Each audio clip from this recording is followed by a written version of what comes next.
हजरत Ayesha Siddiqa फरमाती है कि Medina Munawwara में मसाइल शरइया का अली से ज्यादा जानने वाला मैंने किसी को नहीं पाया। अब्दुल्लाह इब्न मसूद फरमाते हैं कि इल्मे मीरास में और इल्मुल क़ज़ा में अली से माहिर कोई और सहाबी नहीं है। हजरत सईद इब्न मुसय्यिब फरमाते हैं कि ये जुमला कि जो चाहो पूछो अली के सिवा कोई नहीं कह सकता था। अली ये जुमला कहते थे। जरा अंदाजा लगाओ अली के इल्म की क्या शान है। अब्दुल्लाह इब्न अब्बास फरमाते हैं 12 मैंने हजरत अली से सवाल किया, हजरत अली ने फौरन जवाब दिया और बिल्कुल सही जवाब दिया, कभी अली का जवाब गलत नहीं। ये हजरत अली की शान। और हजरत अली जवाब देने में इतने तेज थे कि कभी कभी तो आप मिंबर पर जुमा का खुतबा दे रहे होते और उसी खुतबे के बीच में कोई सवाल करता तो 1 मिनट के लिए खुतबा रोकते और फौरन जवाब दे देते। और ऐसा सवाल कि जो किताबों सुन्नत में कहीं मौजूद नहीं। और कभी कभी सवारी पर सवार होते, पूछने वाला पूछता तो घोड़े पर सवार होते होते आप उसको जवाब अता फरमा देते। अगर आज किसी मुफ्ती से पूछा जाए और वो गाड़ी पर सवार हो रहा हो तो वो कहेगा कि मैं बहुत मसरूफ हूँ। ट्रेन पर सवार हो रहा हो तो कहेगा मैं बहुत मसरूफ हूँ, बाद में पूछ रहा। लेकिन हजरत अली घोड़े पर सवार होते होते साइल को उसका पूरा जवाब अता फरमा देता। इसीलिए किसी मसले को मसले मेंबरिया कहा जाता है। ये सिराजी में मसला मौजूद है, मसला मेंबरिया। हजरत अली ने मेंबर ही पर खुतबा देते देते इस मसले को हल फरमा दिया। और एक मसले को मसले रिकाबिया कहा जाता है। हजरत अली घोड़े पर सवार होते हैं, उसी दौरान एक औरत ने सवाल किया, हजरत अली ने हल फरमा दिया। आप सुनना चाहते हैं कि औरत ने क्या सवाल किया? औरत ने सवाल किया, अमीरुल मोमिनीन मेरे साथ इंसाफ किया जाए, मेरा भाई मरा 600 दीनार छोड़कर मरा, मेरा भाई मरा 600 दीनार छोड़कर मरा, लेकिन 600 दीनार में मुझको सिर्फ 1 दीनार मिला है, मेरे ऊपर जुल्म हुआ है, मेरे साथ ज्यादती हुई है। दुनिया के हर मुफ्ती का तरीका है कि अगर मीरास का मसला है तो उसके पास लिख के भेजना पड़ेगा कि फला फला वारिस है, फला की तादाद इतनी है, बेटियां इतनी हैं, बीवी इतनी है, भाई इतने हैं, चचा इतने हैं, लड़के इतने हैं। जब तक वारिसीन और उनकी तादाद को नहीं लिखा जाएगा दुनिया का कोई मुफ्ती जवाब नहीं दे सकता। लेकिन कायनात में सिर्फ एक ही मुफ्ती मुझको ऐसा नजर आता है कि उसके सामने वारिसीन और वारिसीन की तादाद नहीं लिखी जा रही है। औरत ने कहा मुझको 1 दीनार मिला। हजरत अली ने फौरन कहा लगता है तेरा भाई मरा तो 1 माँ छोड़कर मरा, 1 बीबी छोड़कर मरा, चंद बेटियां छोड़कर मरा, 12 भाई छोड़कर मरे और 1 बहन तुझे छोड़कर मरा। उस औरत ने कहा अमीरुल मोमिनीन क्या आप मेरे खानदान को जानते हैं, मेरे घर वालों को जानते हैं कि मेरे भाई मरा तो उसकी 1 बीवी थी और उसकी इतनी बेटियां थी और इतने भाई थे? कहा नहीं, मैं तेरे खानदान को नहीं जानता, तुझे भी नहीं जानता, पहली बार तुझे देख रहा हूं, लेकिन यही वारिसीन रहेंगे तभी तुझे 1 दीनार मिलेगा। उस औरत ने कहा हुजूर मुझको कुछ समझ में नहीं आया, जरा तफसील से मुझको समझाइए। तो हजरत अली ने बताया कि तेरा भाई मरा 600 दीनार छोड़े और तुझको सिर्फ 1 दीनार मिला। उसकी वजह जानती हो? उसकी वजह यह है कि तेरा भाई मरा तो चंद बेटियां छोड़कर मरा, 1 बीवी छोड़कर मरा, माँ छोड़कर मरा, भाई छोड़कर मरा।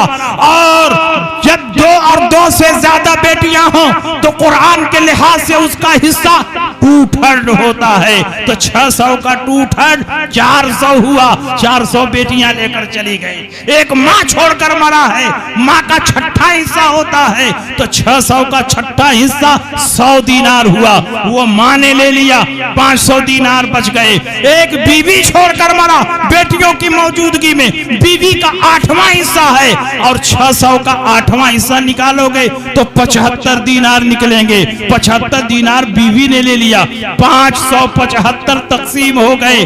अब सिर्फ 25 दीनार बाकी बचे। 12 तेरे भाई हैं और हर भाई को बहन के मुकाबले में डबल मिलता है, लिहाजा 24 हिस्सा तेरे भाइयों का हो गया। सिर्फ 1 दीनार बचा, वही तेरा हिस्सा है। तेरे साथ कोई जुल्म नहीं हुआ है, तेरे साथ कोई जाति नहीं। इसलिए हजरत अली करमल्लाहु ताला वजहुल करीम के इल्म का कोई जवाब नहीं है। आज साइंस तहकीक कर रही है जमीन से आसमान की बुलंदी कितनी है, जमीन से सूरज की बुलंदी कितनी है, जमीन से चांद की बुलंदी कितनी है, लेकिन 1450 साल पहले हजरत अली से सवाल हुआ कि जमीन से आसमान की बुलंदी कितनी है, अली ने जवाब दिया। सूरज की बुलंदी कितनी है, अली ने जवाब दिया। चांद की बुलंदी कितनी है, अली ने जवाब दिया। सूरज की स्पीड कितनी है, अली ने जवाब दिया। चांद की स्पीड कितनी है, यह अली ने जवाब दिया। साइंस 1400 साल के बाद तहकीक कर रही है, लेकिन अली ने बाबुल इल्म होने का जलवा आज से 1450 साल पहले दिखा दिया। और हजरत अली से सिर्फ शरीयत ही के मसाइल नहीं पूछे गए, पूछने वालों ने ऐसे ऐसे मसाइल पूछे कि अगर आज के मुफ्तियों से पूछा जाए तो वो कहेंगे कि ये दारुल इफ्ता का मसला नहीं है, मेरे पास ये सवाल लेकर ना आओ। एक आदमी ने हजरत अली से पूछा, हुजूर, हजरत अली की खासियत थी कि जवाब फौरन देते थे और कभी टाल मटोल नहीं करते थे, बाद में आना, थोड़ी देर के बाद जवाब दूंगा। एक आदमी ने सोचा कि ऐसे वक्त में सवाल करूं कि अगर सवाल का जवाब दे तो भी काफी तफसीली जवाब होगा, हजरत अली परेशान हो जाएंगे। सवाल का जवाब नहीं देंगे तो ये होगा कि अली ने फौरन जवाब नहीं। जब इकामत हो गई, हजरत अली नमाज पढ़ाने के लिए मुसल्ले पर बढ़ रहे थे। एक आदमी ने पूछा, हुजूर, मेरे एक सवाल को हल फरमा दें, कौन जानवर अंडा देता है, कौन जानवर बच्चा देता है? अगर खाली अरब के जानवरों को शुमार करें तो कई दिन लग जाएगा, लेकिन हजरत अली ने ऐसा परफेक्ट जवाब दिया कि एक ही सेकंड में जवाब हो गया। हजरत अली ने फरमाया, जिस जानवर का कान अंदर की तरफ रहता है वो अंडा देता है, और जिसका कान बाहर की तरफ रहता है वो बच्चा देता है। अल्लाहू अकबर। नियत बांध। वो आदमी गया, साल भर तक मुख्तलिफ शहरों, मुख्तलिफ देहातों, गांवों में घूमता रहा, पहाड़ों दरियाओं का चक्कर लगाता रहा, जंगलों सहराओं में घूमता रहा। सब कुछ घूमने के बाद साल भर के बाद आया, कहा, हुजूर, आपने जो जवाब दिया था कहीं वो जवाब गलत नहीं मिला, हर जगह वो जवाब बिल्कुल जानवरों पर परफेक्ट साबित हुआ। हजरत अली ने फरमाया, एक पहचान और लेता जा, जो जानवर दाना भरते हैं वो अंडा देते हैं, और जो जानवर दूध पिलाते हैं वो बच्चा देते हैं। वो आदमी चला गया, साल भर तक इधर उधर घूमता रहा, दरियाओं, सहराओं, समंदरों, मुल्कों मुल्कों जाता रहा, और साल भर के बाद आया और उसने कहा, हुजूर, आपने जो पहचान बताई बिल्कुल सही पहचान बताई, कहीं आपका जवाब गलत नहीं हुआ।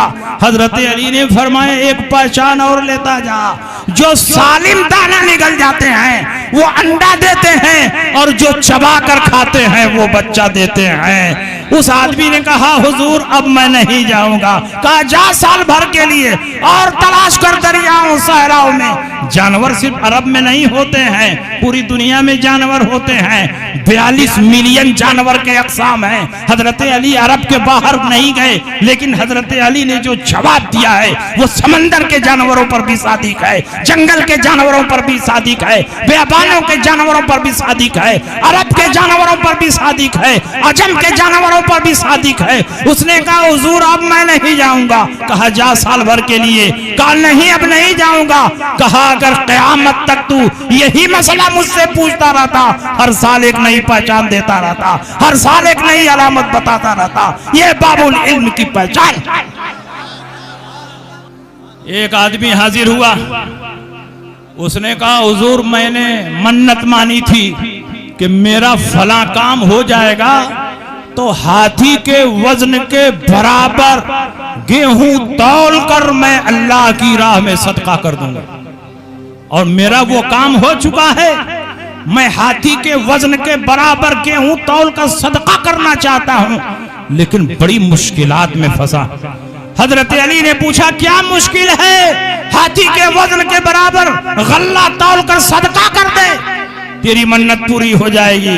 कहा, हुजूर यही तो मुश्किल है, यही तो मुश्किल है कि पूरे अरब में हाथी को वजन करने का कोई पैमाना नहीं है, कोई कांटा नहीं है, कोई ऐसी तराजू नहीं मिल रही है जिस पर हाथी को वजन किया। तो कैसे हमको पता चलेगा कि हाथी के वजन के बराबर गल्ला अल्लाह की बारगाह में सदका किया? आज तो जगह जगह धर्म कांटा, रोड पर आप चलते हैं तो ट्रक को माल के साथ जोक देता है, धर्म कांटा बता देता है कि ट्रक का वजन कितना है और इस पर जो माल लदा है उसका वजन कितना है। लेकिन उस जमाने में ऐसी कोई तराजू नहीं थी, ऐसा कोई पैमाना नहीं था, ऐसा कोई कांटा नहीं था, तो हाथी के वजन को मालूम कैसे किया जाए? उसने कहा, हुजूर आप हल्लुल मुश्किलात हैं, आप मुश्किल कुशा हैं। बड़े बड़े लोगों से ये सवाल किया लेकिन कोई हल नहीं कर सका। हजरत अली ने फरमाया, इसका जवाब तो बहुत आसान है, दरिया के किनारे हाथी को लेकर जाओ और बड़े जहाज पर, बड़ी कश्ती पर हाथी को चढ़ा दे। जब हाथी कश्ती पर चढ़ेगा तो कश्ती पानी में कुछ दबेगी, जब पानी में कश्ती दबकर ठहर जाए, रुक जाए, वहां निशान बना दे और उसके बाद हाथी को बाहर कर ले। उसके बाद गल्ला लादता जा, लादता जा, लादता जा। जब कश्ती दबकर उसी निशान पर पहुंच जाए तो यही हाथी का वजन है। उस दौर में जब का दिमाग किसी का नहीं पहुंच रहा था, हजरत अली ने इस मसले को हल फरमा दिया। इसलिए अली किसी मामूली मौलवी का नाम नहीं है, हजरत अली बाबुल इल्म का नाम है, मौलाए कायनात का नाम है, दामादे पैगंबर का नाम है, शेरे खुदा का नाम है। अली उसका नाम है जिसके सीने पर हाथ रखकर नबी ने फरमाया था, अल्लाहुम्मा इहदे कल्बा, अल्लाह अली के सीने को रोशन फरमा। तो अल्लाह ने अली के सीने को इतना रोशन फरमा दिया कि अली का सीना इल्मे नबी का मदीना बन गया। हजरत अली की खिदमत में एक शख्स हाजिर हुआ और उसने कहा, वो शख्स यहूदी था, उसने कहा कि ए अली, आप बार बार कहते हैं कि कुरान में हर चीज का बयान है। हजरत अली ने कहा, बेशक कुरान में हर चीज का बयान है, वला रत्बिन वला याबिसिन इल्ला फी किताब मुबीन। अल्लाह ने हर रत्बो याबिस को किताब मुबीन में जमा फरमा दिया है। वनज़्ज़लना अलैकल किताब तिबयानन लिकुल्लि शै, हमने आप पर एक ऐसी किताब नाजिल फरमाई है जिसमें हर चीज का बयान है। मा फरतना फिल किताबि मिन शै, हमने किताबुल्लाह में किसी चीज को नहीं छोड़ा, हर चीज को बयान कर दिया है। लेकिन वहां तक पहुंचना न पहुंचना ये हमारे ज़हन पर डिपेंड करता है। कुरान में हर चीज है लेकिन उसको तलाश करना ये हमारे बस में नहीं है। इसलिए अल्लाह ने जिस पर फजल फरमाया है, उन्होंने कुरान से बेशुमार मसाइल को हल किया, लेकिन जिसका दिमाग वहां तक नहीं पहुंचता है वो मोटे मोटे मसाइल को भी किताबुल्लाह में तलाश नहीं कर पाता। उसने कहा, आपका दावा है कि कुरान में हर चीज का बयान है? कहा, हाँ, हर चीज का बयान है। और उस यहूदी के चेहरे पर दाढ़ी के चंद बाल थे और हजरत अली के चेहरे पर घनी दाढ़ी थी, लंबी दाढ़ी थी। उसने कहा, ए अली, मेरी मुख्तसर दाढ़ी और आपकी घनी दाढ़ी का भी जिक्र कहीं कुरान में है? तो हजरत अली ने फरमाया, बेशक कुरान में है। कुरान में अल्लाह फरमाता है, वल बलदु तय्यबु यखरुजु नबातुहु बिइज़्नि रब्बिही वल्लज़ी खबुसा ला यखरुजु इल्ला नकिदा। जो सरसब्ज़ो शादाब और पाकीज़ा जमीन होती है, जरखेज जमीन होती है, उसमें अल्लाह के हुक्म से सब्जे खूब उगते हैं। और जो बंजर और नापाक जमीन होती है उसमें इक्का दुक्का सब्जे उगते हैं। तेरा चेहरा बंजर और नापाक जमीन की तरह है, इसीलिए उसमें इक्का दुक्का सब्जे उगे हैं। और मेरा चेहरा तैयब और ताहिर और पाक जमीन की तरह है, इसलिए अल्लाह ने खूब सब्जे उगाए हैं। यह हजरत अली का जवाब। एक मर्तबा हजरत उमर की बारगाह में एक औरत का मसला आया जिसने ज़िना किया था, उसके पेट में ज़िना का बच्चा था, ज़िना का हमल पल रहा था। सबूत और शवाहिद से औरत के इकरार से साबित हो गया कि औरत ने ज़िना किया है। हजरत उमर ने संसार का हुक्म दिया, हजरत उमर ने फैसला सादिर किया कि इस पर इतने पत्थरों की बारिश की जाए कि औरत हलाक हो जाए, मर जाए। करीब था कि पत्थरों की बारिश हो, इतने में हजरत अली आ गए। पूछा क्या मामला है? कहा इस औरत ने ज़िना किया है, इसके पेट में ज़िना का बच्चा पल रहा है, औरत ने इकरार कर लिया है, सबूत और शवाहिद से साबित हो चुका है कि इसने ज़िना किया है, इसलिए मैंने संसार का हुक्म दिया है।